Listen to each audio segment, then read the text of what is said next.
মোরা মিলিয়াছি একপ্রাণ।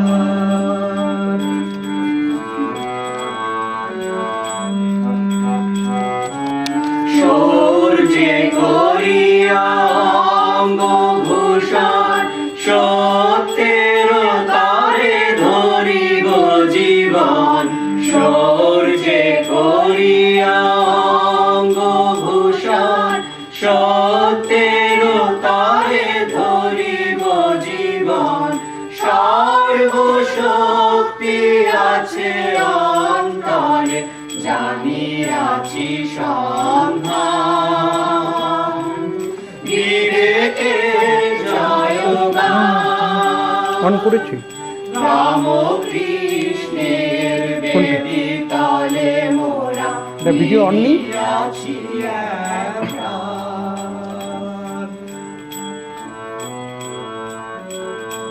রেকর্ডিং করে দাও।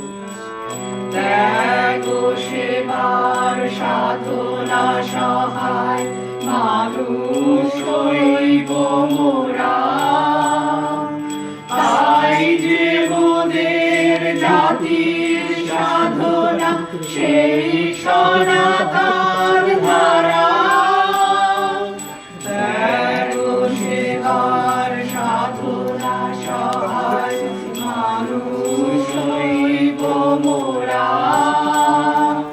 তাই যে মোদের জাতির সাধনা সেই সনাতন ধারা। বিবেকের সেরা আমরা সবাই উন্নতশীল মোদের সদাই। বিবেকের সেরা আমরা সবাই উন্নতশীল মোদের সদাই। উচ্চ কণ্ঠে মোরা গেয়ে যায় মহামিলনের গান।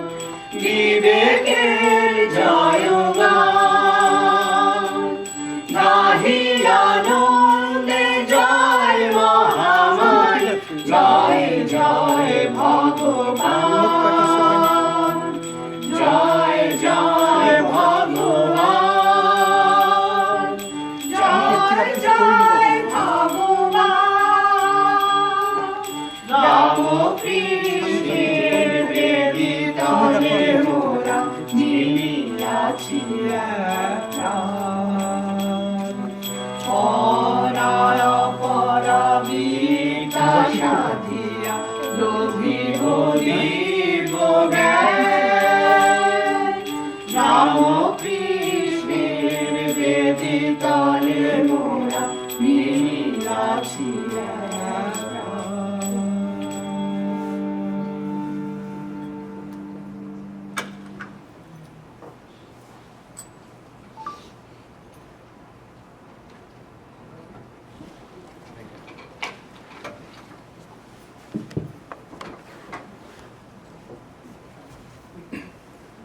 Dear devotees, ladies and gentlemen, we are indeed very fortunate to have with us today Swami Sarvapriyananda Maharaj. He is the minister in charge of the Vedanta Society of New York, which, as you know, is the first of its kind, established in 1894 by none other than Swami Vivekananda. It's only fitting that such a center is led by a scholar of Upanishads and a noted speaker on the subject. Sarvapriyananda Maharaj is very well known in the internet space because his lectures on Upanishads and various topics of Advaita, Vedanta and others on YouTube is widely watched across the globe by spiritual seekers. He is a monk, in my opinion, is a one-of-a-kind monk whose repertoire of knowledge spans multiple domains, starting from the scripture to the works of the Western philosophers, to the multidisciplinary scientific field of neurosciences quest for solving the puzzle of consciousness. Again, it's our pleasure to have Swami Sarvapriyananda ji among with us, and he will be speaking to us, giving us a lecture on the introductory text written by Shankaracharya on Advaita Vedanta.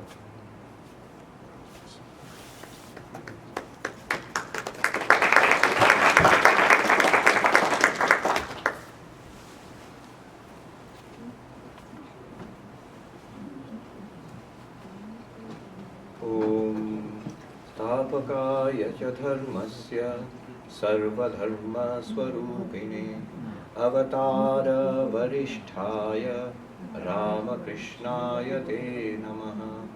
जननीं शारदां देवीं रामकृष्णं जगद्गुरुं पादपद्मे तयो श्रित्वा प्रणमामि मुहुर्मुहुः। नमः श्रीयतिराजाय विवेकानन्दसूरये सच्चित्सुखस्वरूपाय स्वामिने तापहारिणे।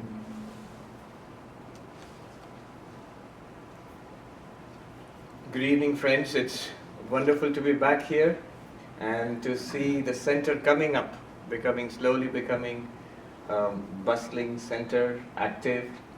And as we emerge out of the pandemic, out of the COVID, I hope more and more people will come and we'll have more and more programs here. So, you can all hear me clearly, right? At the back, people at the back can hear me. Our communications professor, when I was back in college, used to say, first thing you check is, of course, there's the days before microphones, so check whether the last person in the room can hear you or not. So, what we are doing is studying a text of Vedanta. This text, hopefully some of you have got it. If you've got it, you can have it in your hands. We will use it for a little bit of study. This is Shankaracharya's Aparoksha Anubhuti.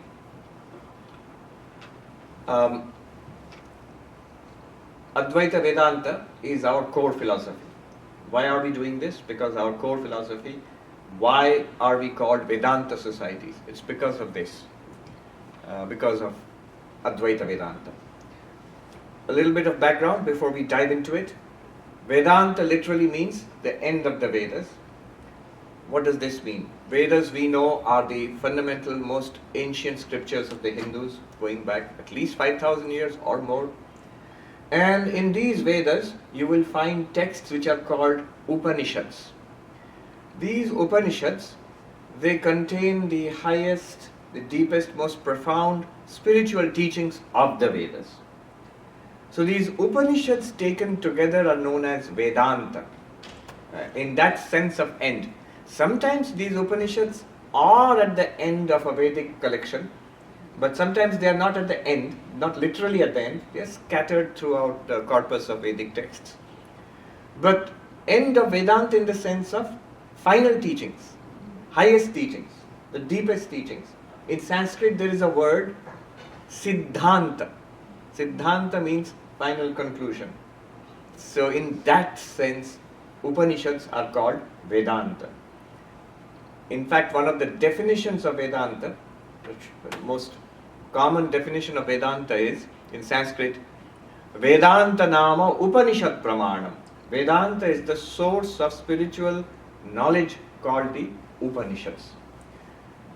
So the Upanishads are many in number, 108 by one classification, 10 or 11 of which are more important primarily because they were selected by Adi Shankaracharya, the author of our present text. They were selected for commentary about 1500 years ago by Shankaracharya. So these Upanishads form the source of Vedanta. Then there is another text, the most well-known text. If you ask for one book about Hinduism, that would be the Bhagavad Gita, the Gita. So the Gita is another fundamental text of Vedanta. And the Gita is basically the Upanishads. the teachings of the Upanishads. In fact, one of the invocatory verses of the Gita is that the Upanishads are the cows and the Gita is the milk of those cows. So the essence of the teaching of the Upanishads is the Gita. Then there is another book which is not so popular but more studied by scholars and philosophers, a book called the Brahma Sutras. So the ancient Indian philosophies, in fact not just philosophy, ancient Indian knowledge systems were often compressed into these sutras, aphorisms. So a lot of knowledge would be packed into a short text. So they were in sutra form. Yoga, for example, yoga of meditation, yoga sutras are pretty popular, even here in the United States, in the West, because of the the popularity of the yoga schools.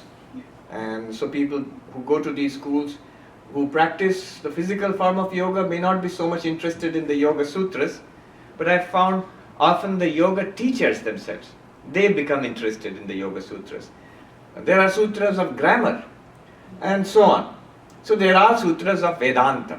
These are called Brahma Sutras or Vedanta Sutras. Why am I saying all this?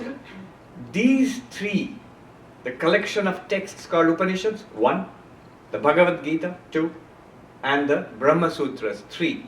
These three form the foundation of Vedanta. What we call Vedanta today, the foundation is these three texts. Primarily Upanishads, but also Bhagavad Gita and Brahma Sutras. Now what happened was, Shankaracharya and many other masters of Vedanta came along and they gave interpretations of these root texts. They wrote extensive Sanskrit commentaries, and based on their interpretation you have multiple schools of Vedanta. So based on Shankaracharya's interpretation, today what we call classical Advaita Vedanta, the non-dual Vedanta, which is what is our primary philosophy. Why is that our primary philosophy? There are many answers, but technically Sri Ramakrishna himself was a disciple of Totapuri, who was a member of the 10 orders of monks set up by Adi Shankaracharya about 1400 years ago. In fact, yesterday was Shankaracharya's birthday actually. Yes. So our spiritual lineage as a monastic order and as the movement we sort of embody, that is an Advaitic lineage, non-dual Vedanta. And there are many other reasons also. But there are other schools and other flavors of Vedanta. Is that clock accurate? It is, so good, I can keep track. There are other schools of Vedanta. Ramanujacharya came along about 200 years after Shankaracharya, and his interpretations of the Upanishads and the Bhagavad Gita, specifically the interpretation of Brahma Sutras, that is the foundation for another school, another type of Vedanta called Vishishtadvaita Vedanta.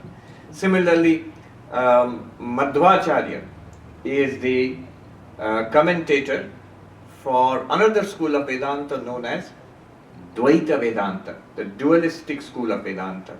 There is Nimbarkacharya, who is the commentator for another school of Vedanta known as Dvaita-Advaita. Vallabhacharya, another school of Vedanta known as Shuddha-Advaita. Why am I saying all this? What relevance does it have? It is relevant. See, when you talk about Hinduism, popular Hinduism, people in this country, when you go to a Hindu temple and you have a bewildering array of deities and complex rituals, you don't know what's going on there. But if you probe deeply, in many cases you will come across a particular flavor of Vedanta. And if you ask what's the underlying philosophy, what's the teaching, what's the worldview, you will find some form of Vedanta or the other. For example, one of the most popular forms of Hinduism, well known across the United States, are your friendly neighborhood Hare Krishnas, the International Society of Krishna Consciousness. That's also another form of Vedanta. It's called Achintya Bheda Ved. Many people don't know this. It's another school of Vedanta. It's another interpretation of the same texts, the Upanishads and so on. So that's the background. But now we are narrowing down further. We are going to focus on Advaita Vedanta, the non-dual Vedanta, which relies on root texts are the same Upanishads, same Bhagavad Gita, same Brahma Sutras, but it relies on Shankaracharya's interpretation, which is pretty unique actually. Now, what Shankaracharya did was, not only did he write commentaries on the Upanishads, Bhagavad Gita and so on, but he wrote a number of introductory texts, which are compact, which are short, which are very sort of neat, geometrical, very, very elegant.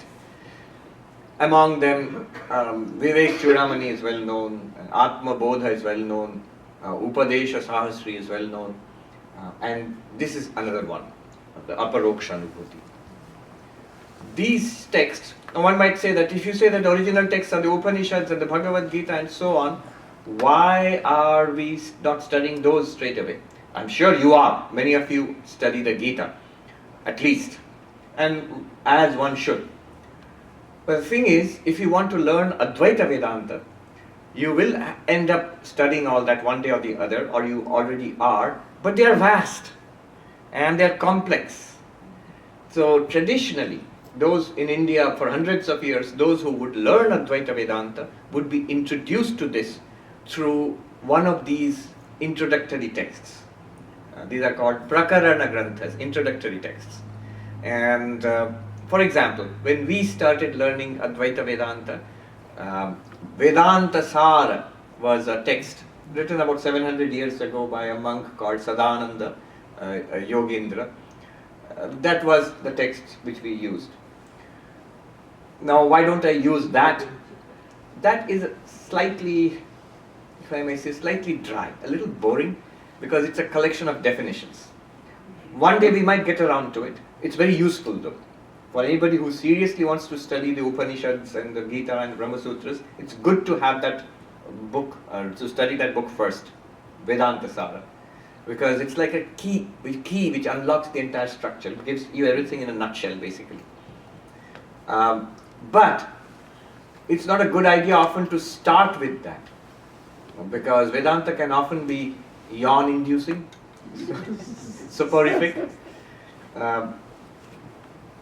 So it's good to start with a book which is more exciting, which things are happening, That's why often I start with a much shorter text called Drigdrishya Vivek, also written about 600 years ago. I have given a series of talks on it, and those are available, 12 talks. The whole text can be covered in 12 talks. Actually, it can be covered in less 6, I would say. But I like telling stories, so it became 12 talks. And a little bigger than the Drigdrishya Viveka is the Aparokshanubhuti, which is a very interesting text. You get a good mastery of Advaita Vedanta. By the way, Advaita Vedanta can be stated in very few words. So each of these texts, whichever text you pick up, Aparokshanubhuti, Vedanta Sara, Drigdrishya Viveka, Panchadashi, Vivek Chudamani, Vedanta Paribhasha, there are any number of these introductory texts. They will all tell you the same thing. It's not that you learn something new when you study something else. Even the Upanishads, Bhagavad Gita, all the Upanishads, Bhagavad Gita, ultimately they are telling you the same thing. And that thing can be, what is that thing? It can be expressed very easily in one sentence. You are Brahman, you are the ultimate reality. What does it mean? What does this ultimate reality mean? And how am I this Brahman, whatever that may be? What good does it do to be Brahman, and how do I know that? All those things are the subject matter of Vedanta. But Tattvamasi, that thou art, from the Chandogya Upanishad, that encapsulates all of Vedanta. Aham Brahmasmi, I am Brahman. That captures the essence of Vedanta. These are sentences from the Upanishads. So, that's why I selected this book, written by Shankaracharya. And we won't go into scholarly controversies, because every time you subject these to scholarly controversies, they will say, oh, it was not written by the original Shankaracharya, it was written by some other Shankaracharya later on. Fine. But the tradition accepts it as being written by the original Shankaracharya. We'll stick to that. We are more interested in the contents. Now, it would have been much more useful to regularly study this. If possible, if not thrice a week, at least once a week. But because of the nature of classes and the scheduling, you'll have to do a little bit of background reading yourself and then come to the next class and so on. And I'll keep connecting what we have done. Let's dive into it. So what we will do now is I will read out the first few verses, the introductory verse, and then some initial verses, and set the ground for further study. And those who want to study it with me, verse by verse, in full detail. So there are 44 lectures which are available online. You can sit at home and listen to those lectures with the book. Each verse, word by word, is taken up there. So that's freely available on YouTube. Why should I come to class here? If it's all available online, you can listen to it online, but it's often more useful to listen to a live teacher. And one extra advantage you get is just today I was talking to a scientist from IIT Kanpur. He's visiting the United States now. He said there's something in a very difficult cutting-edge theory, and he didn't quite understand it. It's in his field. And recently he went to England, to Cambridge University, the Lucasian chair professor there, Michael Cates or somebody, I forget the name, he showed me the picture, the one who formulated that theory. So he said, I've been studying this. This is the sort of cutting edge work in my field. And it's like, he gave an example. He's a chemical engineer, so all his examples are fluids and stuff like that. So imagine in a fluid there are few undissolved nuggets of some solid material. And my understanding was like that. I knew it, but there were things where I was not clear. So I went and we generally started talking, and just by listening to the professor, just generally talking, he was not teaching me, those nuggets dissolved and it all became pretty clear what he was talking about. A couple of years back I was at Harvard University attending, I'm very interested in this Western philosopher Wittgenstein.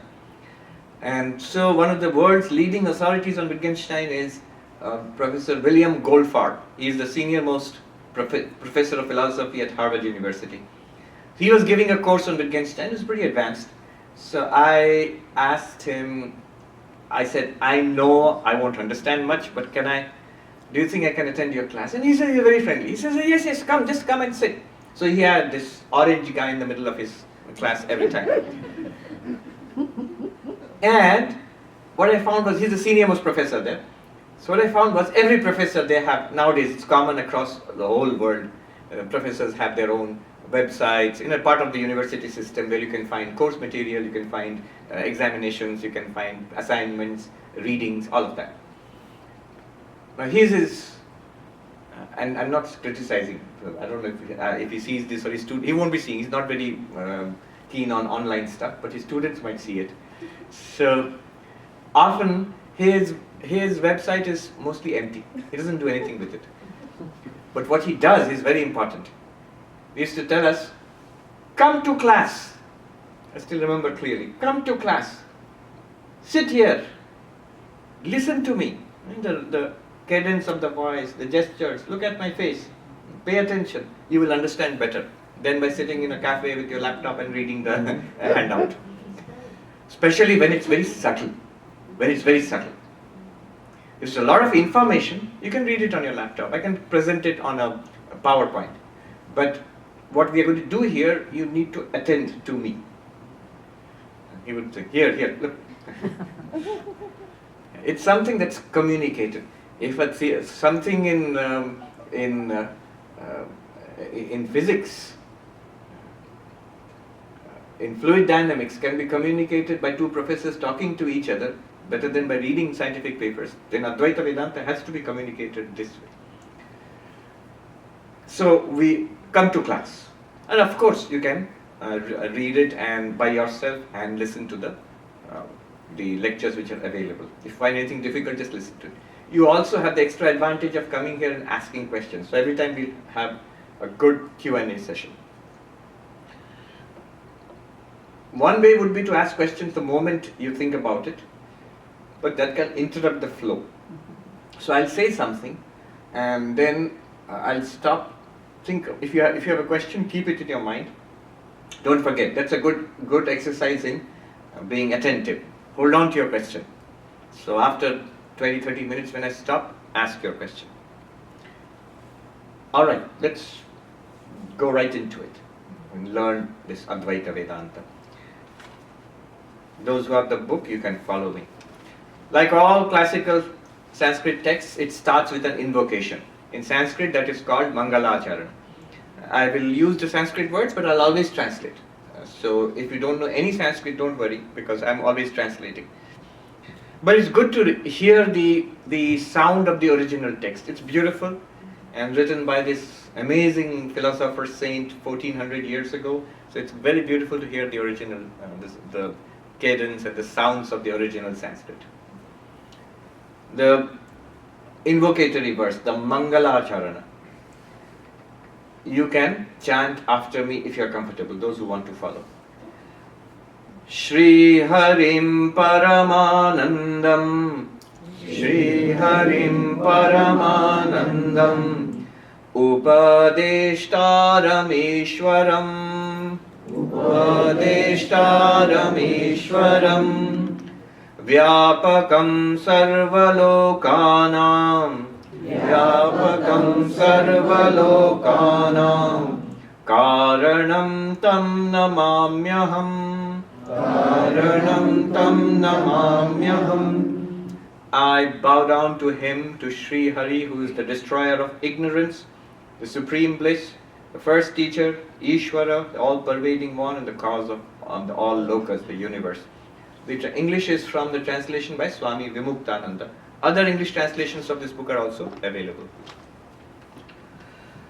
Alright, so what is being done here?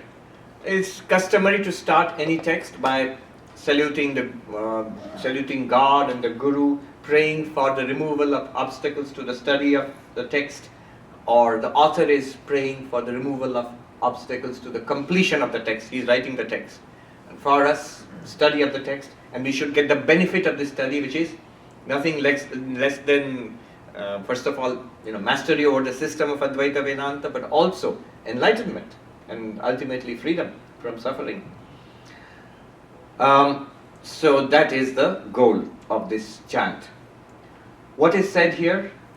Sri Hari, that's the name of Vishnu or Narayana. One of the many names and forms in which that one God, in Vedanta, the God of religion is called Saguna Brahma. Saguna Brahma means the qualified absolute. Brahman is the absolute reality, ultimate reality. Saguna means qualified. Brahman with attributes. What is Brahman with attributes? Basically, it's the God of religion. When you talk about in any religion which is theistic, meaning worshipping God, you think of God as the creator of the universe, the preserver of the universe, all-powerful, omniscient, omnipotent, and so on. That God. So in one of the forms in which God is worshipped in Hinduism is Narayana or Vishnu. So Sri Hari is one of the names of Vishnu. And we can go further into the details of the name. What does Sri mean? What does Hari mean? But one meaning of that is the one who takes away, one who removes what? Our ignorance. Notice right now, right here already, we have an intimation of what kind of teaching is it going to be. Is it going to be God and therefore believe in God, or sit and meditate in a particular way, or do some kind of ritual? No, it is removal of ignorance. So if you're going to talk about removal of ignorance, the only thing that can do the job, which can remove ignorance, is knowledge. So we're going to talk about knowledge here. What's going to be done here? We're already getting a clue. This system of thought, this philosophy, it's a philosophy which is a knowledge-based philosophy. So Sri Hari, why should we think about removing knowledge? What's the point of it?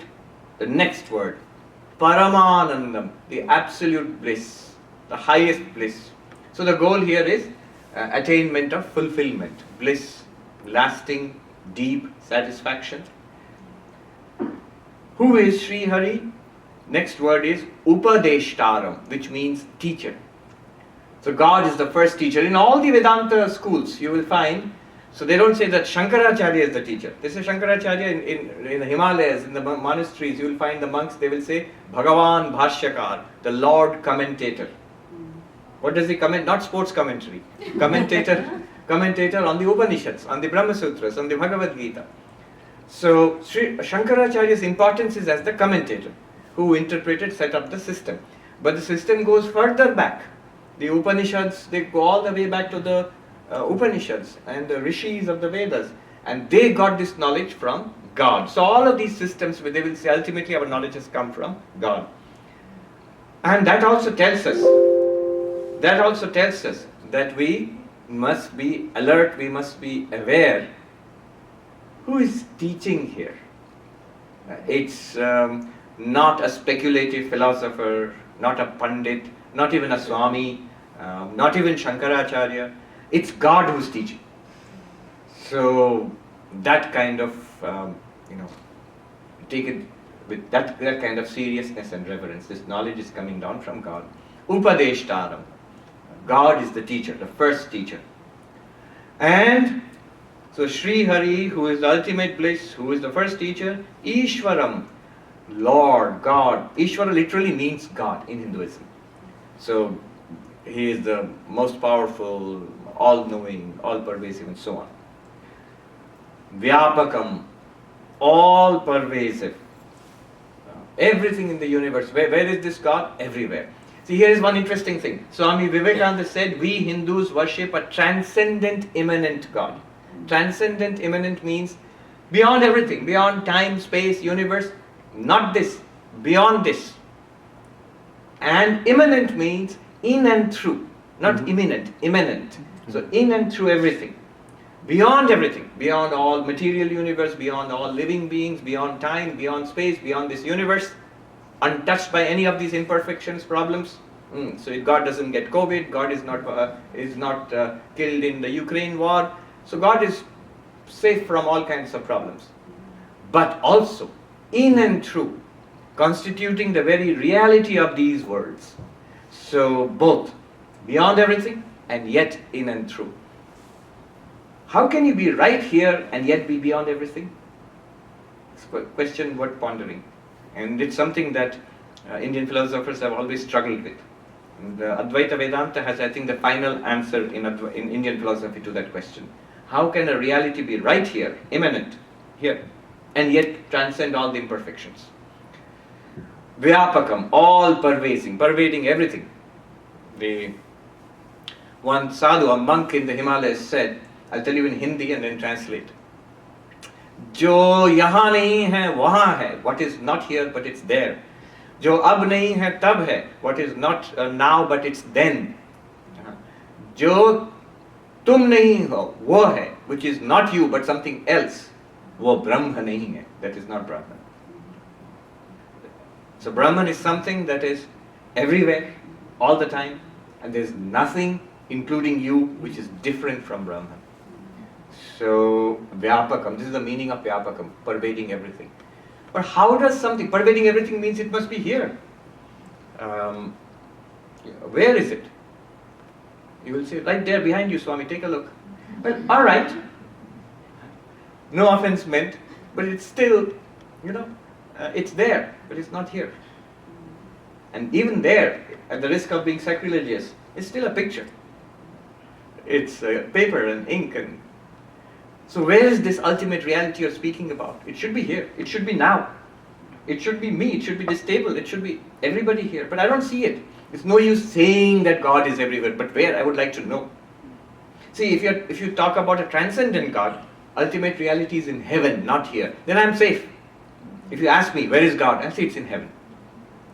When do I see God? Not now. After you die and go to heaven, then you see God. Then I'm safe. I mean, you can't really catch me now. And then also you can't catch me because I won't be accessible to you after this. If you don't find God, you can't say, hey, you cheated me. No. But if I say God is right here, the ultimate reality is right here and right now and everywhere, including yourself, then you have a legitimate question to ask, how? In what way? What are you talking about? Here the answer is Karanam, the cause, as the cause. What do you mean as the cause? One kind of idea about cause, and with the cause in Vedanta, in Indian philosophy, in world philosophy, cause has many, many meanings. And it's always changing. A lot of research goes on. Even now, you would not think so, but even now, a lot of work is going on what is meant by causality. I just got a new book. I haven't started on it. It's called The Book of Why. Mhm. It's about latest studies in causality, in science. In Vedanta, there are broadly two kinds of causes were recognized, efficient cause and material cause. It's like this lectern, this podium. So this podium is built of wood. Wood, this one, is the material cause, the stuff, the substance out of which this thing is constructed.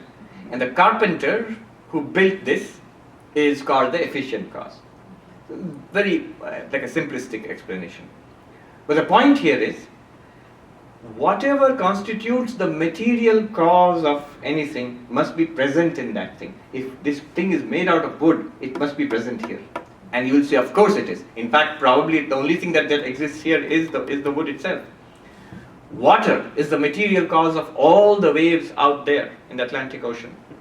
Then you would expect in every wave there would be water. Similarly, he is saying the material cause of this entire universe is Brahman, is Sri Hari, is God.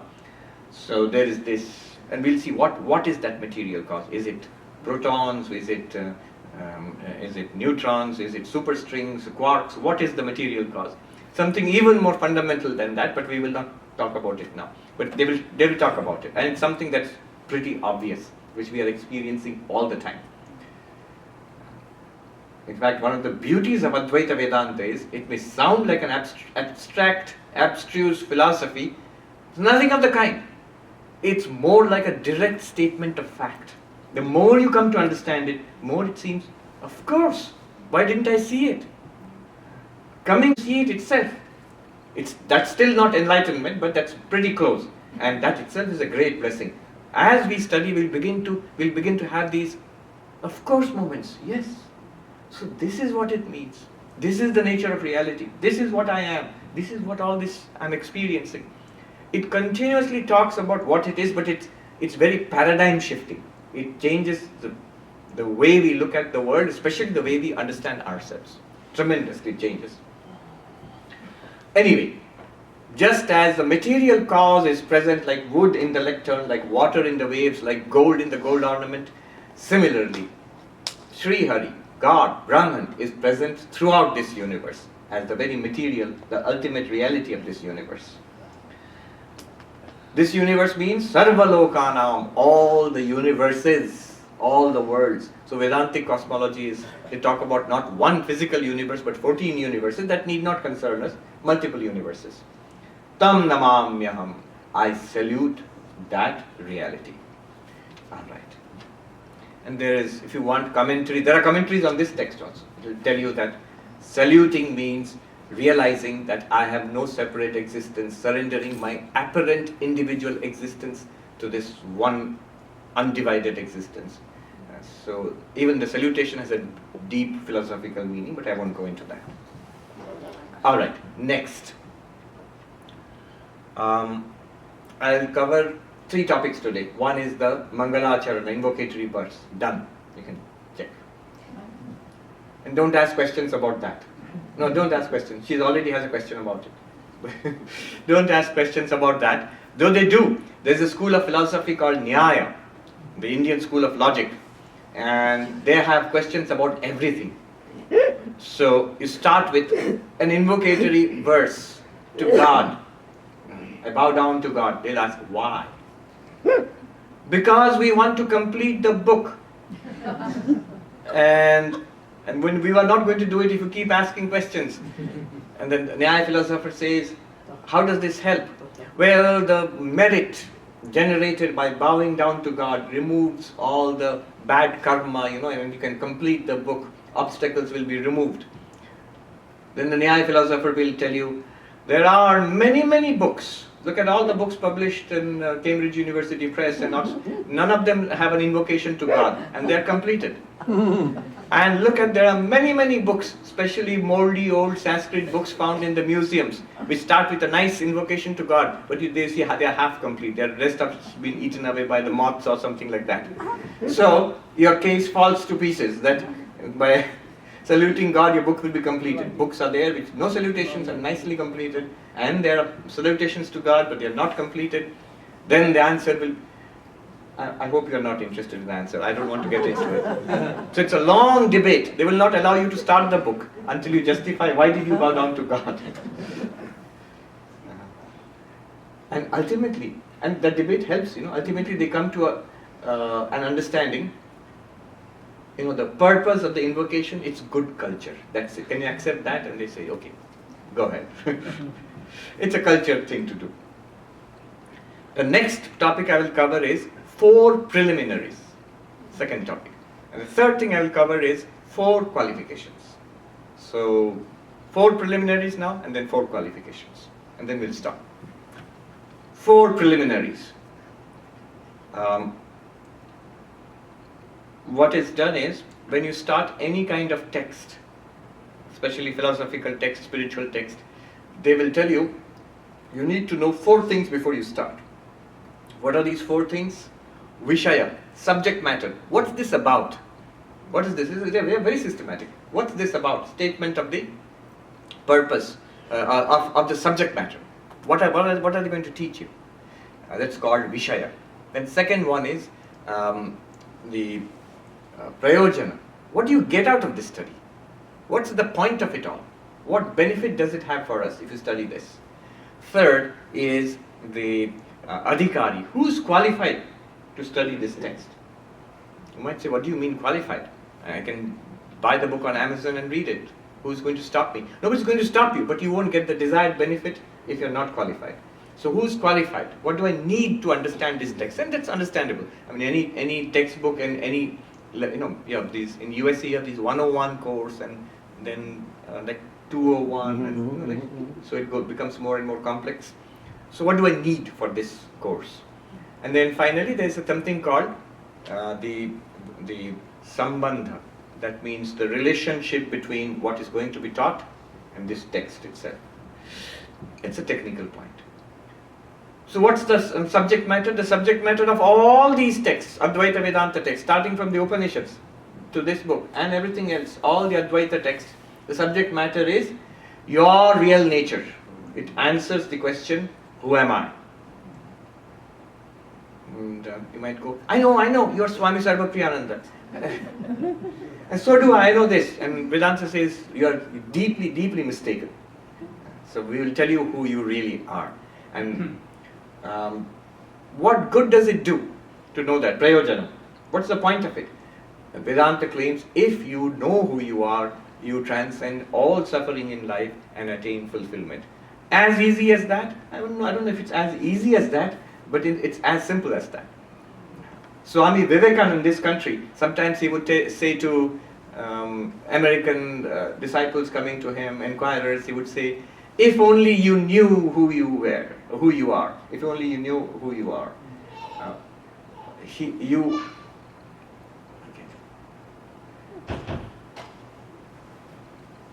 That's okay. And then the next part is, so basically the statement of identity of Jiva and Brahma. I'm being a little technical here. Jiva, Brahma, Aikya. The identity of the sentient being and the absolute reality. That you are that absolute reality. This is the subject matter, and the result would be overcoming of all suffering, dukkha nivritti, and attainment of profound lasting bliss, satisfaction, ananda prapti. Then the last of the 4 preliminaries is the relationship. So what does this book have to do with that enlightenment? And the book it has a relationship of, in Sanskrit, bodhya bodhaka, that which is to be realized and that which makes you realize that. It's just a technical point, but it's good to know that. Alright, let's dive into this verse. So this will indicate to us the 4 preliminaries. By the way, in Sanskrit the 4 preliminaries are called Anubandha Chatushtaya. And literally if you translate the word Anubandha, it means that which ties you to the study of this text, which inspires you, which motivates you, which sort of binds you to the study of this text. So if you know these 4 and you find it fits you, that yes, I would like to know how I am this ultimate reality. And yes, I would certainly like to overcome all suffering in my life and attain fulfillment. And yes, I think I'm qualified, or I'm working on my qualifications to understand this text. So then you feel inspired to keep studying this text. And by the way, these 4, they hold true for all Advaita Vedanta texts. The same subject matter, the same result, the same qualifications. Number 2, verse number 2. Aparokshanubhutirvai Projyate moksha siddhaye sadbhireva prayatnena vikshaniya muhurmuhu. Herein is expounded the means to attainment of aparokshanubhuti, self-realization, for the acquisition of final liberation. Only the pure in heart should constantly and with all effort meditate upon the truth herein taught. Alright. One word about the name, Aparokshanubhuti, which is very relevant here. Very beautifully named. Anubhuti means experience. In fact, if you go deeper into the name itself, Anubhuti means experience. If you split up the word, the verb itself, the root it means is, to be, to exist, reality. And when you add anu with bhu, it actually means knowledge or experience, anubhava. Which, for those of you all, almost all, none of us are absolute newcomers to Vedanta, we know, doesn't it point towards existence and consciousness? Mhm. Bhu is isness, existence. Anubhava, if you put them together, is awareness, yes. And the nature of all experience, it's an experience of isness, awareness. Think about it, anything that we experience, you see, hear, smell, taste, touch, think about something, remember, enjoy, suffer. They're all different experiences, but all of them are constituted of isness awareness. I am and I'm aware. That, even I, you can drop it, am aware. That's the essential thing which is at the core of, at the heart of all experience. And it's not said here, but right here you have a door to enlightenment. One of the definitions of Brahman, the ultimate reality, is Anubhava Matra Param Brahma. Experience itself is the absolute reality. And you must be very careful immediately. It doesn't mean all kinds of experience. It means experience itself means experience without reference to the experiencing person, the experienced object, or the particular knowledge.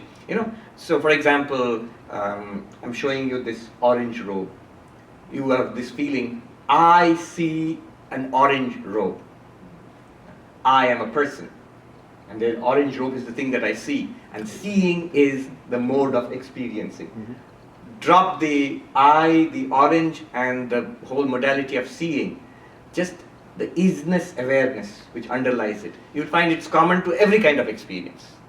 Sense experience, emotions, good experiences, bad experiences, waking, dreaming, even deep sleep.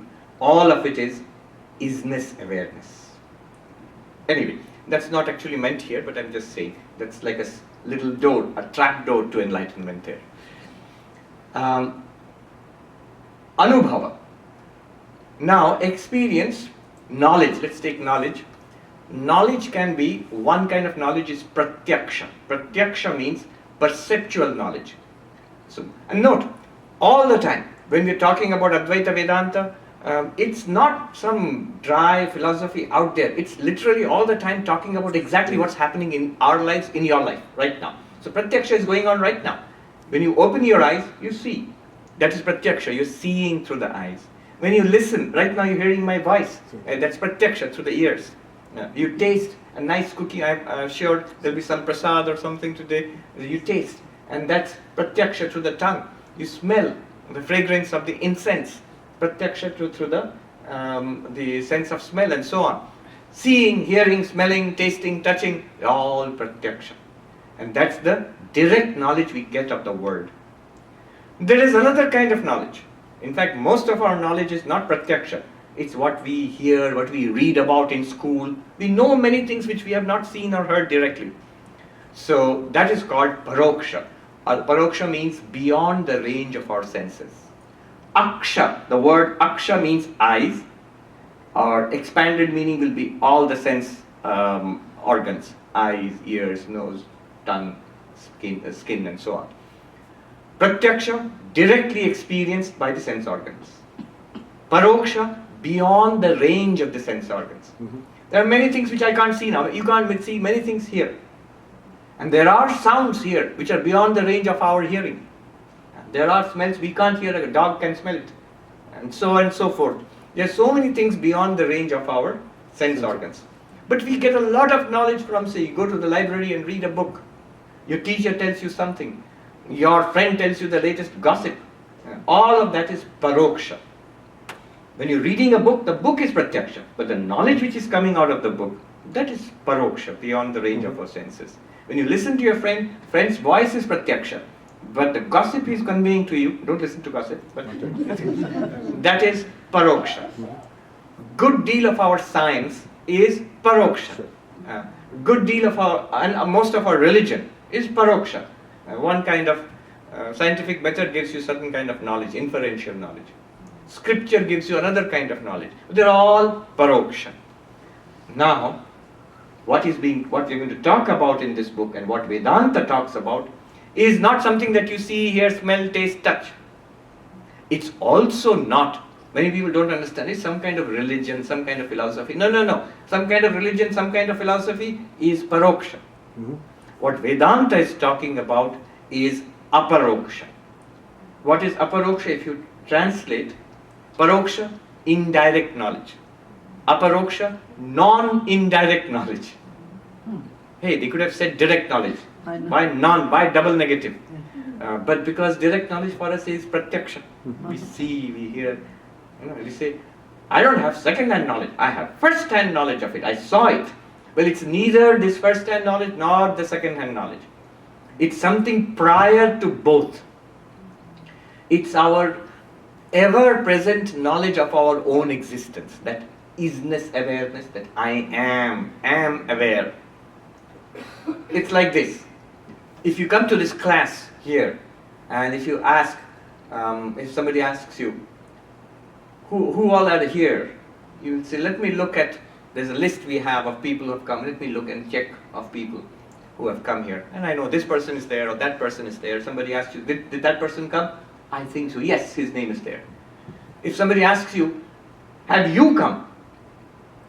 You won't say, let me take a look. Ah, yes, I have come. Here, I am here. You don't depend upon pratyaksha, direct sense perception, to see your own existence.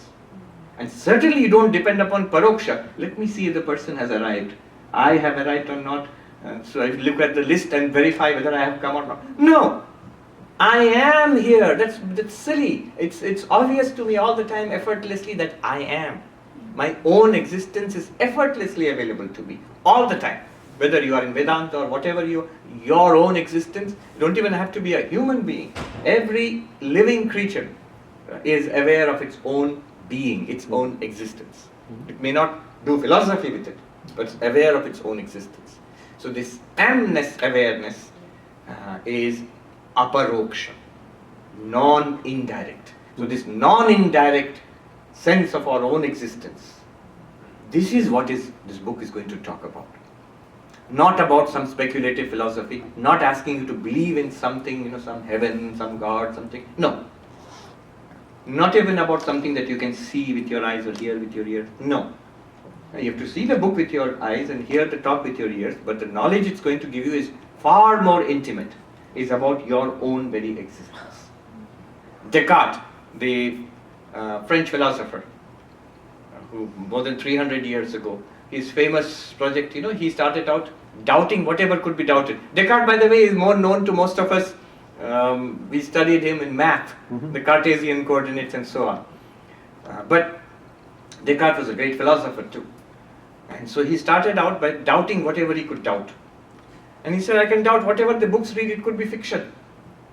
Suppose an evil demon has made this whole universe to deceive me. So it all could be fiction. Even what I'm seeing with my eyes could be fiction. How? Because I could be dreaming.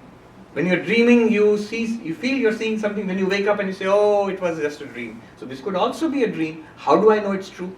Then what is certain? What is certain is, Descartes said, I exist. That's certain. How do you know it's certain? Because I think.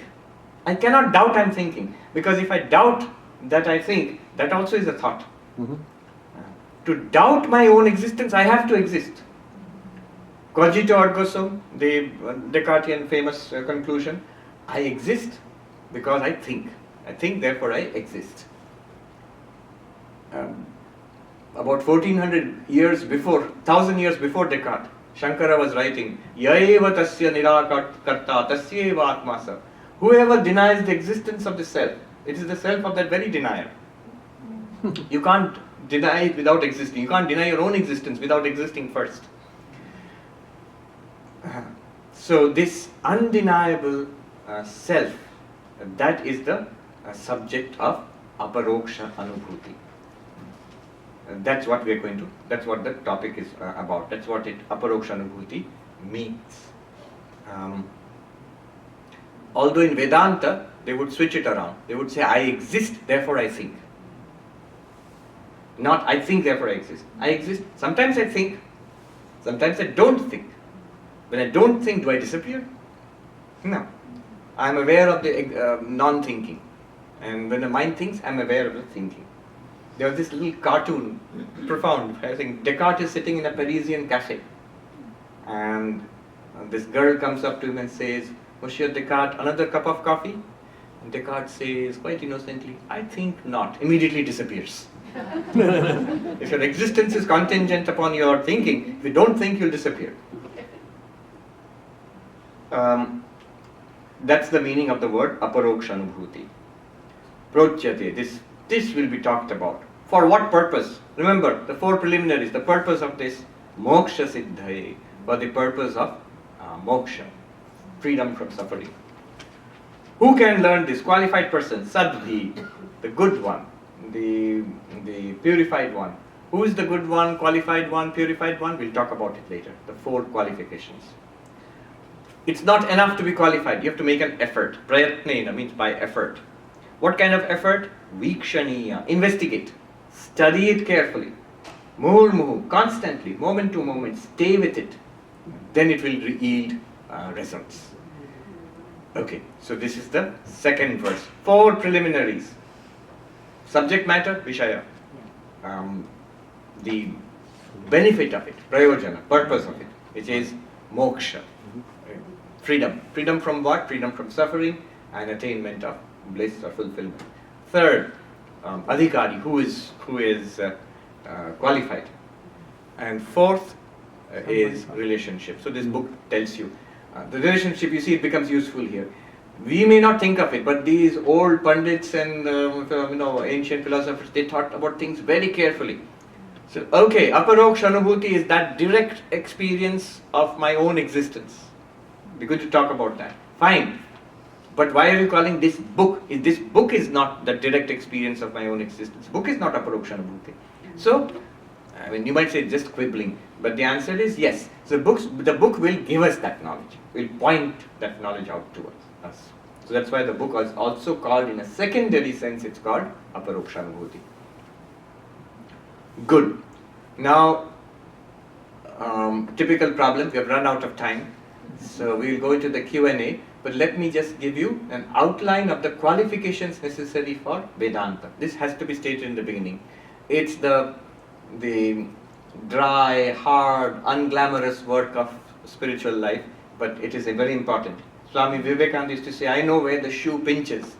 One philosopher, one great Swami, who was a modern teacher of Advaita Vedanta, said that if these qualifications are there, you study Vedanta, it will lead you to enlightenment straight away.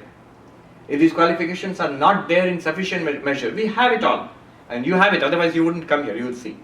But we don't maybe have it to that level of excellence. If you don't have it, we don't have sufficient amount of these qualifications, what will happen is, you will end up feeling, I learned a very clever philosophy. It was nice, but it really didn't make any difference to me in my life. So with the qualifications, enlightenment. Without the qualifications, without no qualifications at all, completely unsuited to this, then what will happen is no interest. Not come here at all, drive by. Or maybe just step on the gas when you drive by. I don't want any part of this. Or interested, come here, listen, I don't get it. What are they talking about? So some interest is there, but inability to absorb it. And so the teachers have different grades of, they don't give up on any student. And they find this student is sitting with a Vedanta book looking puzzled. What are they talking about? Say, okay, go to that other class. In that other class they will say, sit straight, meditate, breathe in, breathe out, and then say, Om. And the student says, yes, this is what I wanted. Good, that's for you. So, not sufficient qualification, you might find somebody might be interested but not getting it. Or, little better, which is more common, you are interested and you do get what is being said here. But then you don't feel it's real. I mean, it's not changing your life immediately or quickly enough. That's because of the lack of these qualifications. What are these qualifications? I will not go through the verses unless we have time. We just enumerate the qualifications. Best to always keep them in mind. It's like when you're driving, you keep a lookout what's going on in front of you, what's going on behind you, look at your the speed and the gas, and certain things you, a driver, will automatically keep track of. Similarly, when you're driving along in the journey of spiritual life, these are the 4 things you keep your eyes on, and that they should be in the optimum range. What are they? Viveka. Viveka means discernment. The old Swamis, you'll see in this book, the old Swamis would translate it as discrimination, but discrimination is a bad word. So discernment, actually it means discernment. Discernment means separating 2 things. The eternal and the non-eternal. That there is an ultimate reality, that there's something worth learning and attaining here. And everything else is transitory, and it's worth thinking about, that everything else in life is changing like a shadow passing. Like the Buddha said, that like bubbles in a fast flowing stream, like a phantom in the night, like a flash of lightning. All things in the world are like that. Think about that transitory nature of things and people and places, and even one's own body, one's ideas, all of them are like that. The unsettled transitory nature of life, and that there is some ultimate reality to be attained. You just think of the unsettled transitory nature of life, you'll end up depressed. And it's true. That's what happens to any serious French existentialists, they made a big deal of the depression. It's part of being philosophical. Somebody wrote to me, is deep depression a necessary step in spiritual life? I said, no. And that's pathology. You need to deal with it. If it comes, it can be dealt with, and you deal with it. But it's not necessary that you have to be depressed to be spiritual. One can be spiritual, one can come out of, spiritual life can come out of depression. And it has in some cases. This famous teacher, Eckhart Tolle, Power of Now. He spontaneously awakened. But before that, he suffered terribly to deep depression. But both the depression was spontaneous and the awakening was spontaneous. So you can't sit around waiting for either the depression or the awakening to happen. It's better to come to class. One teacher, a very humorous teacher, he said, somebody asked him, so it's intuition, right? You intuitively realize you are what you are, the Buddha nature, Brahman or whatever. He said, we don't believe in intuition. We believe in tuition. Come to class. If you get that intuitive flash, well and good, it will happen. But till that point, this is important. You must build up to it. Viveka, then Vairagya. Very important. A certain distance, a certain dispassion for worldliness. You don't have to be a monk to do that, but you have to be monk-like inside. I say this often. People ask, so it's a very monk-like philosophy. Yes, you have to be monk-like inside. And when you become interested in Vedanta, you automatically become a little monk-like inside. You can be in the middle of the world, don't worry. It's not that Vedanta is going to take away your husband, wife, children, your money, your house, your car. No. And leave you on the peak of a mountain. No. Remember, Bhagavad Gita, the teacher, Krishna, was a householder. And Arjuna, the student, was a householder. And at the end of the teaching, both of them continued as householders. So it is meant for a spiritual philosophy which is meant for all times and places and circumstances. But dispassion for worldliness. This idea that things in the world will give me satisfaction. And I'm continuously pouring myself out into the world. New York, Manhattan, the city that never sleeps. Somebody added, city that never sleeps but dreams. So a little less of that. It's better to sleep a little bit.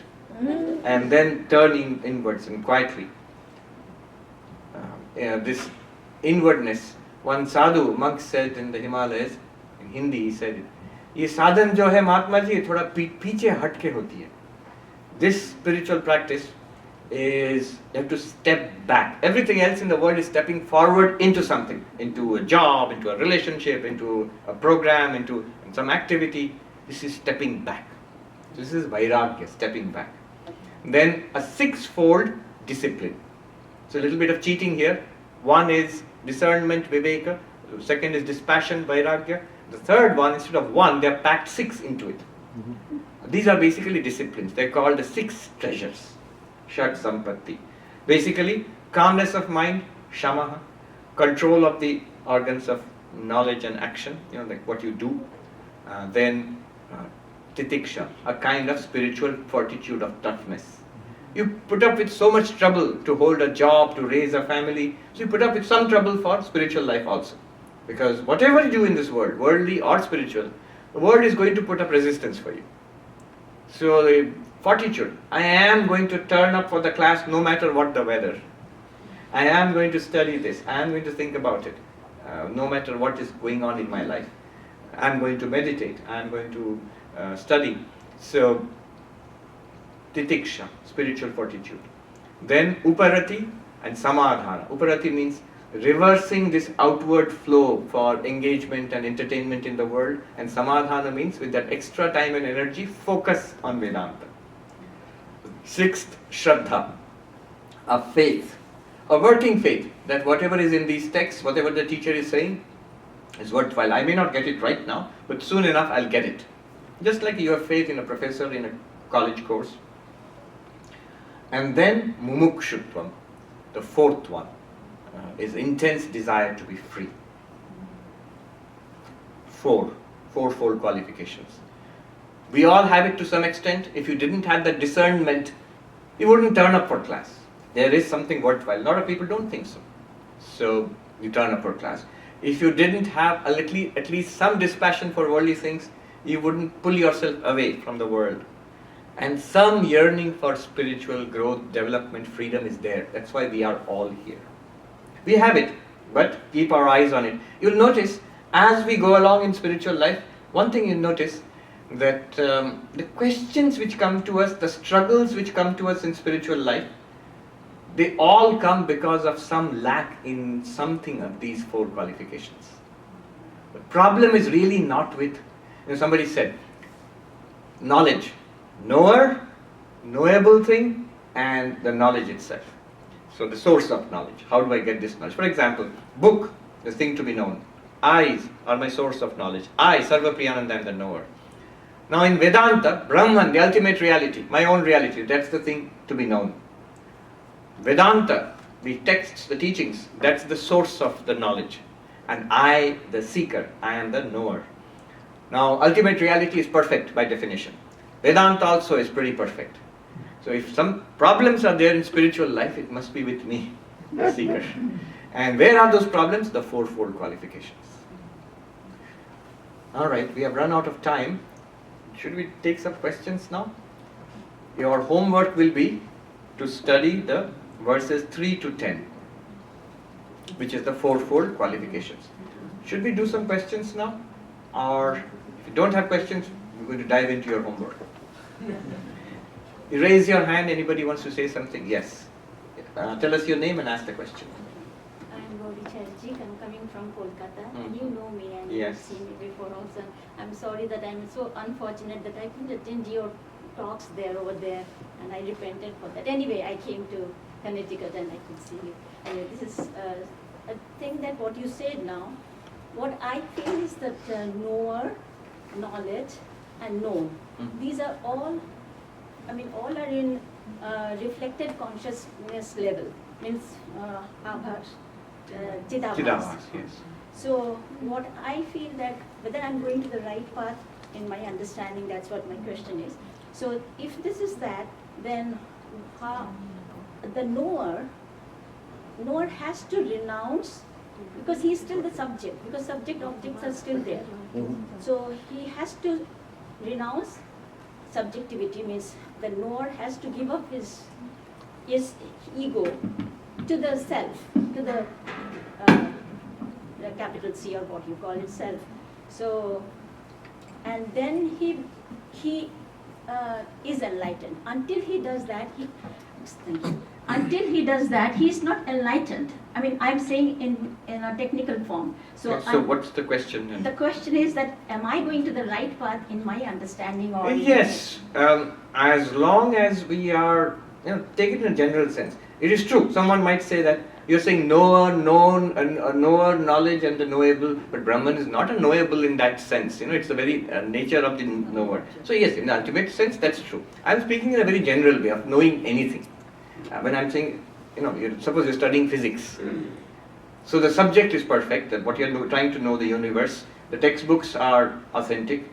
So if I'm not getting it, it's my problem. Somewhere in my understanding there's a problem. Sometimes, if you're brilliant enough, you might have actually found a problem in the theory itself. But here, the thing is, I'm trying to point out, our problems are generally in the seeker, not in the knowledge system, not in the ultimate reality also. That's all I wanted to say. Yeah. Yes. Maharaj, I have a very simple question actually, rather naive. Tell us one. your name. I think. My name is Deepak Ghosh. I think it's best for instead of asking a person to keep running around with the mic, you can come up here, either here. Right? Sorry. Okay. You can either come up here or here. Okay, whatever. Okay. Yes, and ask the question. My question is that all the contents of all the texts actually, there's a lot of subtleties involved. You have to think it, as you said, right? Yes. You have to be at it. You have to stay with it actually to understand and realize the stuff. Right. And internalize it. Okay. The point I want to make is that, so as Swami Vivekananda said that, you may take one path of bhakti and anything else, but you have to bring to bear other yogas also. So the question I have is, yet when you want to follow the path of bhakti, all the routines and the rituals that we do on a regular basis kind of a thing, it includes japas and other stuff, right? But understanding the text of Vedanta requires meditating on some key ideas actually and stay with it and internalize it before it becomes second nature to you, which is basically nididhyasana and all this stuff. The question is, yet our practices that are rituals that have been prescribed for us by our gurus actually doesn't dwell on that one actually. No, it doesn't. But what it does is, all the practices of devotion and karma yoga, which we do, those who are initiated into a mantra, remember, all of them dovetail into this Vedanta. Vedanta is very inclusive that way. Only thing is, Advaita Vedanta will make jnana, knowledge, the top of the pyramid. But the base of the pyramid is always karma yoga and bhakti yoga. Meditation, selfless service, devotion, these are very helpful for that realization. By themselves, they can also give realization. That is the position of Swami Vivekananda or Sri Ramakrishna. I mean, depending on the perspective you take.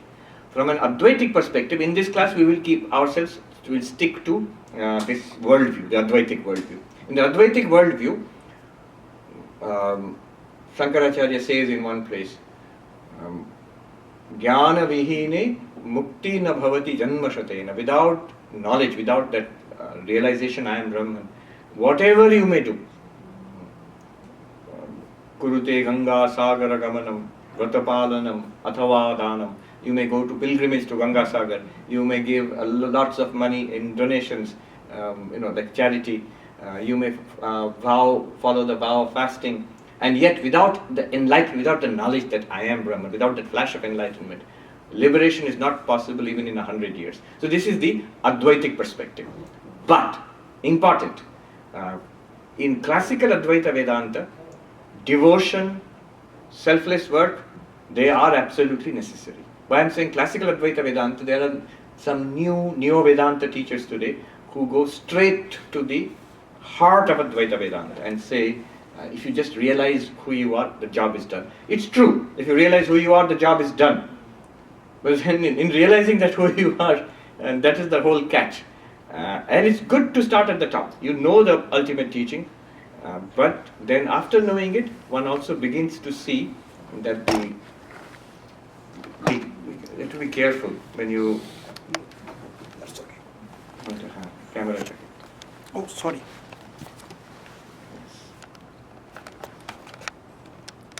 Can I have a follow-up question, if I may? Yes. So my question is, my understanding is that all the rituals that have been asked, the japas and everything else, is supposed to purify our mind, which is absolutely a prerequisite for the self-inquiry, which basically, the Vedanta talks about. So that's a prerequisite to that one.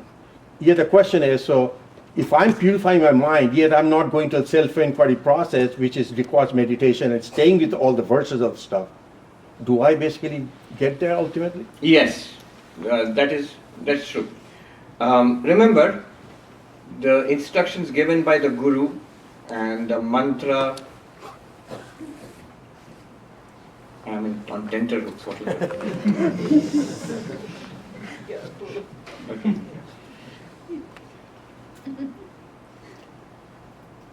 Instructions given by the Guru about the mantra, about the meditation, they are not given on the basis that it will purify you and then you go to the Aparokshanubhuti class and that will give you enlightenment. No, they are supposed to take you to enlightenment directly. So remember, there are multiple worldviews involved here, multiple philosophies involved here. Here we are sticking to the Advaita Vedanta philosophy. Here also, they will say, if you do the Ishta Mantra Japa, if you have devotion to the Ishta Devata, and by that alone you will be taken so far ahead that the rest of the study and the enlightenment, the knowledge that will come to it, will come pretty easily. Those who have not done that, in fact it will just say that next, in the next few verses, those who have not done the preliminary practices, they will find it tough. They may even begin to get what is being said here, but then they come to a dead end. Then a lot of people say, I have wasted years, I sort of felt I can go straight to the top and realize, become enlightened, and that's it, it's done, To-do list, enlightenment, number 4 or number 5, done, tick it up. That will not work. Generally it doesn't. What will happen is, there might be people who actually have a rare few who make the breakthrough. I'll come to you, and I'll come to you then the next year. The rare few who make the breakthrough, there is a book about this, Jivan Mukti Viveka, Vidyaranya Swami. They say there are few who persist seriously with study of Vedanta, and then they make a breakthrough. They begin to grasp what is being said here. But they will pretty quickly realize then a lot of work remains to be done, and then they engage themselves in sadhana. What sadhana? This is all we are doing, but as seekers. They are no longer seekers, they have actually found it. But then they will have other problems, like they feel that I get it, but I can't stay with it. It slips away. That slipping away, it's not that slips away, it's the mind which is slipping away all the time. That's always there. Even if you've done no sadhana at all, if you have no interest in Vedanta at all, if you step on the gas and zoom by when you see a Vedanta society, even then you are as much Brahman, the ultimate reality, as the Buddha and all of them and so on. Yeah. You, and then we'll go to. Thank you. Just come up here. Here itself. Stay right here. This is not per se a question, Swamiji. This is more so. It's not on or something. Just say. It should be on. Yeah. Speak now. Hello. Yes. Tell us your name and ask the question. I'm Purnima from Boston. It is not per se a question, but just an observation which I wanted to ask.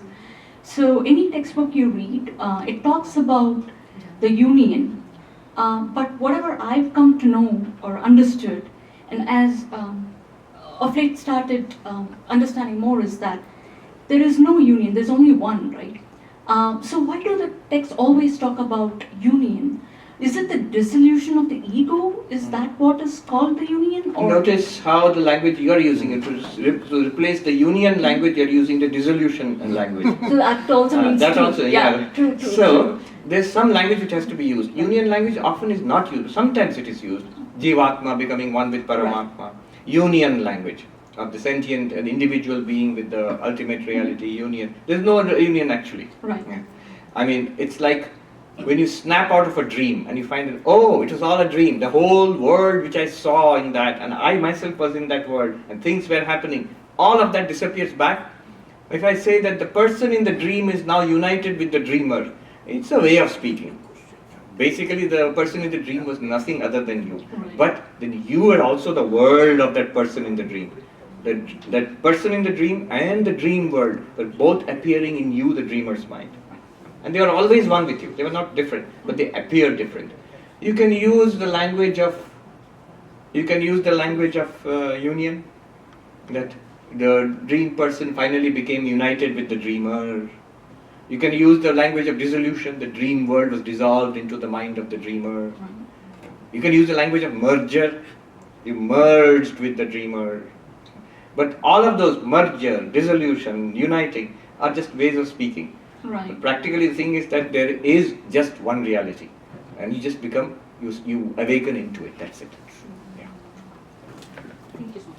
The little girl there, you have to come up here. You have to come up. You have to come up here and tell us your name and ask the question. Yes. Tell us your name and ask the question. My name is Shreya, and my question is, why are we God? Why are we God? Okay, Shreya, which grade are you in? 4? Grade 4. Okay. Right. That's the most difficult question anybody's asked me. Why are we God? Yeah. Alright, Shreya, thank you. I'll see if I can answer that. Why are we God? Let me try to. The straight answer would be, there is no why to it. That there is nothing else we can be. Okay, here's a nice answer. It's a story by Alan Watts. I've repeated that a number of times. I think people know about it. Alan Watts, who was, somebody described him as part philosopher, part pirate. I never met him, that's long before my time.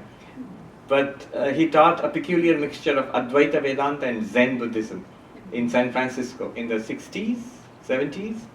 And a lot of his talks are available online. And there is a book which I read, a very nice book. The name of the book is impossible to forget. The name of the book is The Book. It's called The Book, The Taboo Against Knowing What You Are. And there he starts off with a story which is an answer to Shreya's question. He says, Shreya, God was all alone. In the beginning, God was all alone. There was nobody else, because there was nothing else. Only God existed. And God existed for a very long time. There was nothing else. No universe, no people, nothing. Just God. And God became bored of existing for so long. Because there's nobody to play with. And so God wanted somebody to play with. But there's nobody else. There's nobody else.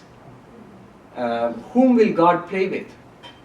So God thought about it. Whom can I play with? There's nobody else. But because God is very clever, he got a plan.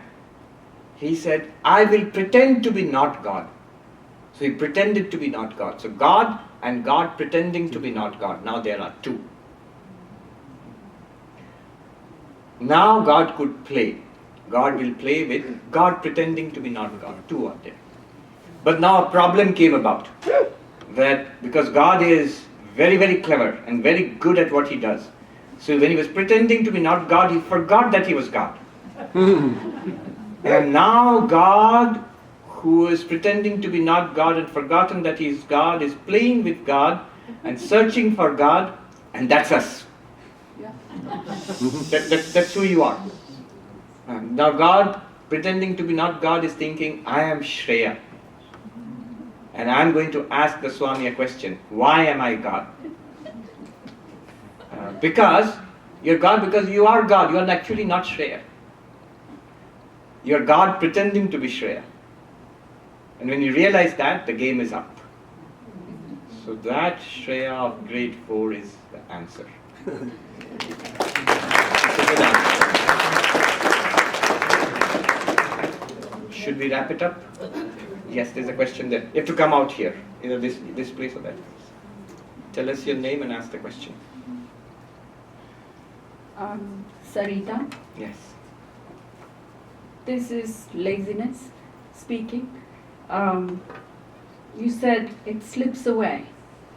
You say you got it. I listen to your lecture. I make notes. I got it. I got this. And it slips away. And next day I'm not disciplined. So the 4 things you talked about. And I come up with an excuse and I say, what part does grace play in this? That is my question, because it's so easy to say, oh, if it's meant to be, it'll happen. I came with my own karma. Or maybe it's not this life. And it's an excuse. I can feel it. I know it. Even Arjuna, after standing right next to Krishna and being his best friend and all, it slipped away. So my question, what part is grace? What is this conundrum? Okay, before we go to grace, just hold on, wait there. So when you feel, I get it, I'm listening to these talks, I get it. I am this unlimited awareness, I am the witness consciousness, I'm Atman, Brahman, whatever, I get it. So you are there, you, Sarita, you get it. And after some time you feel it's gone. I mean, I'm not aware of it, or I'm just being Sarita once again. I'm not that witness consciousness. But you, Sarita, you are there, right? When you did not get it, and when you're listening to it, you are there, that awareness. When you got it, you are there, that awareness. When you felt that it's again confused, or I'm not attending to it, I'm just back to my old ways, it's still the same awareness, is it not? Awareness means you. You are there, right? Did that awareness slip away at any time? No. Can it slip away? No. It cannot slip away. But what slips away? Wait. That awareness cannot slip away. That awareness saw the Sarita who was learning Vedanta. That awareness illumined, revealed the Sarita who got it. That awareness revealed the Sarita who felt something has slipped away. That awareness is constant. It doesn't slip away. It doesn't slip away. It doesn't come and go. It's there in waking, dreaming, and deep sleep. That's what gives you the experience of waking, dreaming, and deep sleep. That awareness, is it Sarita or is it impersonal? Like in deep sleep, if it's there, then the Sarita personality also goes away in deep sleep. But that awareness reveals the deep sleep also. That awareness would be common to everybody, every personality. When everybody of us goes to deep sleep, we have the same experience. The deep sleep experience for all of us is the same. Therefore, the awareness will once be how much more the same for all of us. And that is the awareness which is revealing the Sarita identity, personality, and her struggles, and her successes, and slipping back and all that. Which one are you really, Sarita or that awareness? That aware. You are that awareness, and that can never slip away actually. But stay with it. Stay with not the awareness, that is always there. Stay with this idea that it actually can never go away. Having said this, you will get a little bit of peace. That it will never go away. It's always there. What is more important? Being that awareness, Atman, Brahman, or holding on to it in the mind of Sarita? Being that awareness is more important. Yes, very important thing. And we are all that awareness right now. That awareness which neither comes nor goes, which is common to everything and everybody in this universe, which is not our bodies, not our mind, therefore not subject to the illness, aging, death of the body, not subject to the depression, unhappiness, limitations, or complaints of it slipped away of the mind. That awareness is not touched by it. That's what you really are. And that you are effortlessly. You don't have to do, you can't do anything about it. You are it. Only the mind can come to see it. And that's most important. We already have that. Choicelessly. We can't do anything about it. That's already perfect. Always liberated. Nothing sticks to it. Nothing sticks to it.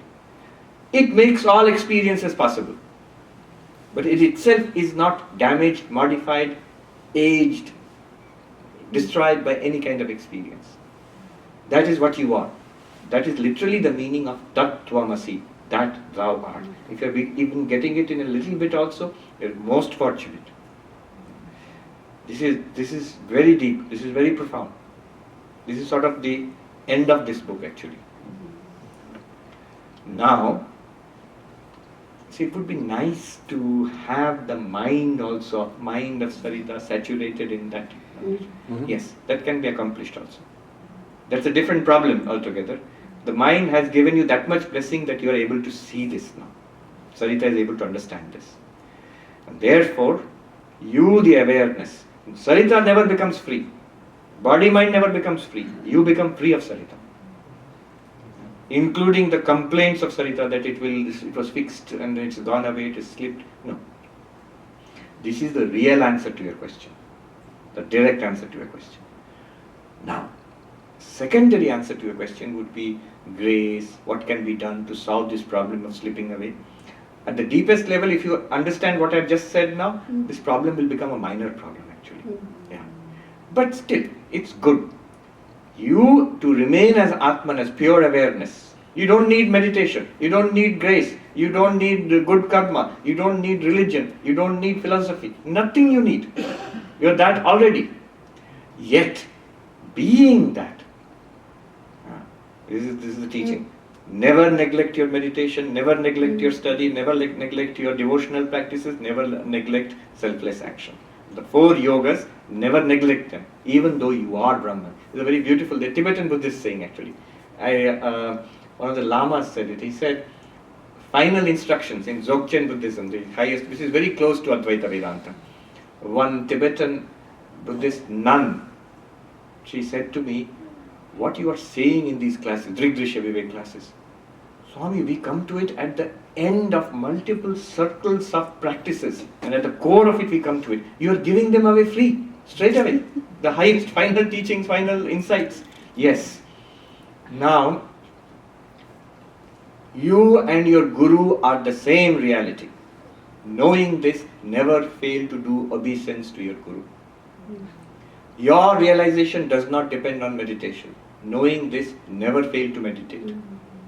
It is the same, they say, Buddha nature. Same Buddha nature in the mountains and in the cities. Knowing this, never give up an opportunity to go into retreats. You are perfect. You are the ultimate reality of the universe. Knowing this, always practice the greatest humility in your life. Bow down to everything and everybody. So like these 7 instructions were there, which I liked very much. So yes, all the practices now with a relaxed mind, knowing that this further project of keeping the mind immersed in that radiance of that oneness, which is already there. It's a great project. It's the best project in human life. You engage in it with a relaxed mind as a nice project. How will you do that? The 4 yogas. Stay with Vedantic study. Stay with regular meditation, Nididhyasana. For you, yogic meditation may not be so much necessary, but Nididhyasana is what you have to do. Stay with devotional practice. the mind, Sarita's mind, our minds are objectifying. After all of this, they will still have the enormous propensity to grasp something as an object. You must give it something to hold on to, otherwise it will pull you back into the world again. You will never forget the reality, but you will still be pulled back into the world because of the tendency of the mind. So there is a story, ancient story, an elephant walking through the street, narrow market of a town, big elephant walking through. How do you stop the elephant from putting its trunk into shopkeepers, grabbing bananas here, grabbing these fruits there? How would you stop it? The trunk of the elephant is reaching into that shop, reaching into that shop. You give it a heavy iron ball or a heavy log of wood which holds like this and then walks. So to stabilize the mind, you keep it deity. The same reality, same ocean of Satchidananda. Sri Ramakrishna puts it now beautifully, you can understand. It freezes into blocks of ice, icebergs here and there. Same water. Same Satchidananda, which is never an object. You can now see it as it appears as the object in the form of a deity. All other objects delude us and catch us in samsara. A deity, whichever divine form, in whichever religion, that's actually the same Satchidananda, not a subject, not an object, but it appears as an object. And so there's a whole technology associated with it, a mantra, a dhyana shloka, so devotional technology, plus selfless action. All of this, very soon you will see the mind for the most part will be immersed in that realization. Or at least it will be available whenever you want it. Holy Mother was once asked, Ma Sharada, do you always remember your real nature? She said, my child, if I did that, I won't be able to do what I am doing. But it's there whenever I want it. We should come to that position also, to say it's there whenever I want it. Good. Amazing. Thank you. One more question. All right, one more question. From the audience, from the internet? From the internet. Internet, yes. Florida. Please. Just a second. Read it out. From Florida. Okay. Tapusda, can you talk now? Okay, I think. Tapusda, can you talk now? No, they've already contacted on the phone, it seems.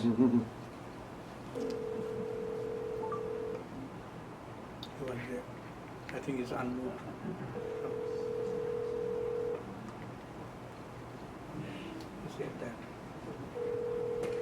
All right, we can take it after the, because we have really run out of time. Yeah. We'll take it after the session. Let me do a peace chat.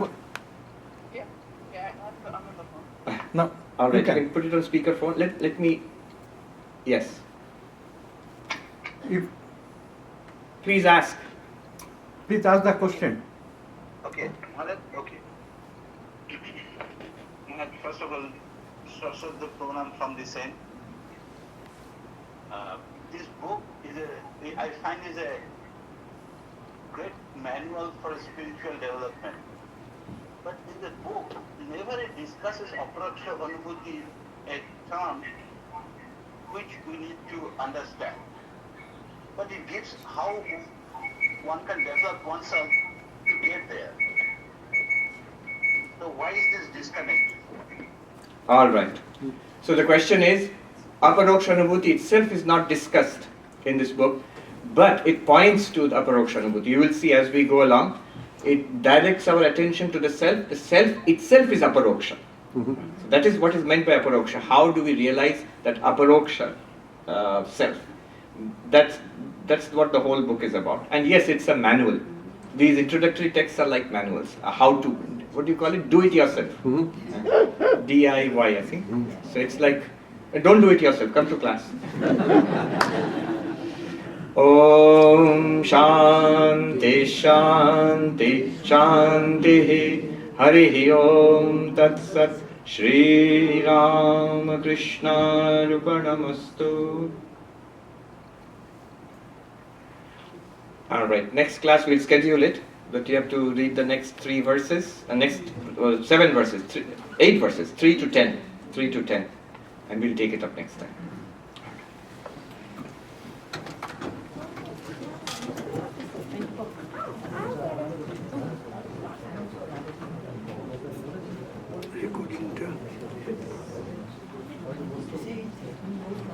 কে বলবে? তুমি বলবে না?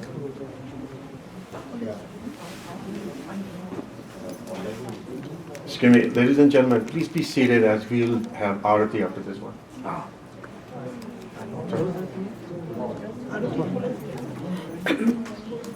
Before we go into Aarti, I just want to quickly mention something. As a part of the fundraising committee, as some of you know, that the center started 6 months ago, and like Maharaj said, with the grace of Thakur Swamiji, it is really growing, the community is growing, but so is the expense. That's the hard part. I hate to bring us back to this reality after Maharaj's great talk, but we have to do that. As Vivekananda said, in order for one organization to survive, we need 3 H's. The first two ones are head and the heart, but the third one is the hand. And by the hand here, I mean support from all of you, donations, please.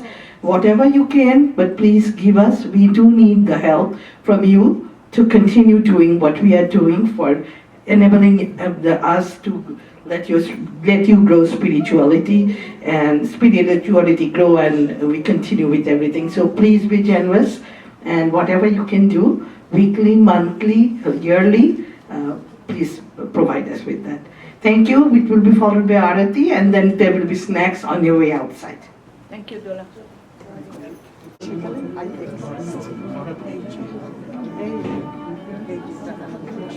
This hymn, sung at the evening prayer at Sri Ramakrishna Temple, Belur Math, was composed by Swami Vivekananda and set to music in classical Dhrupad style by him. It gives an insight into the personality of Sri Ramakrishna, and by its solemnity elevates the mind to a spiritual plane.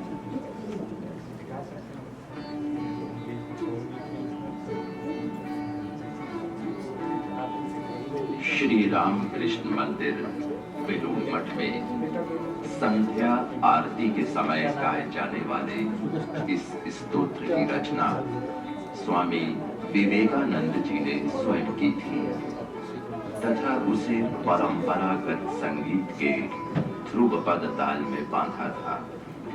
यह स्तोत्र श्री राम कृष्ण के दिव्य व्यक्तित्व के प्रति हमारे मन को आकृष्ट करता है तथा इसकी शालीनता हमारे मन को आध्यात्मिक राज्य में प्रविष्ट करा देती है।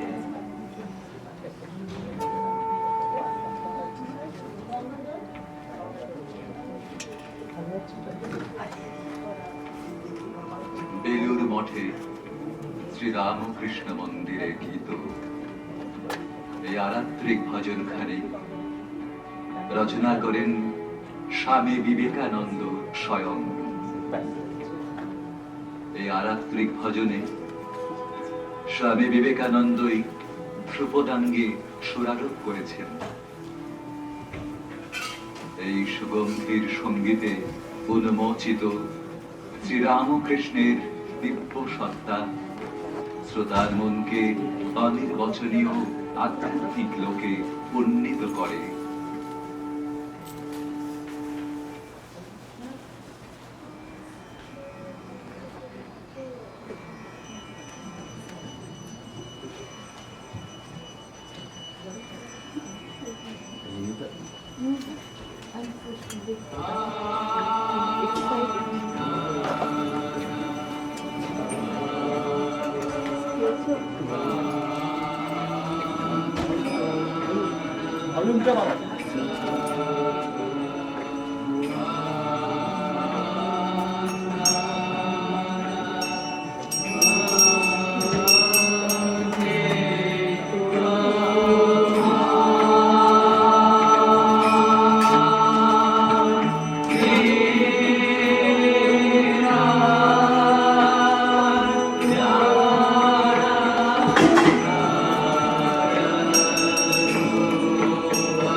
Om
থাকো না আমাদের কাছে দুদিন।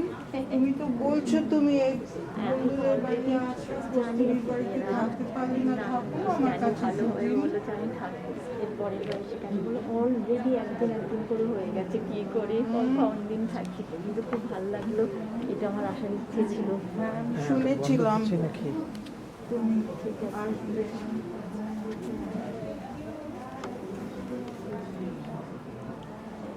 Okay, thank you everybody for joining through Zoom.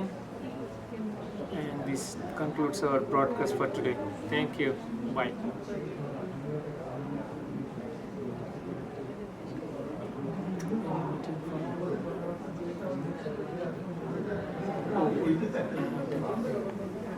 এটার কি অবস্থা?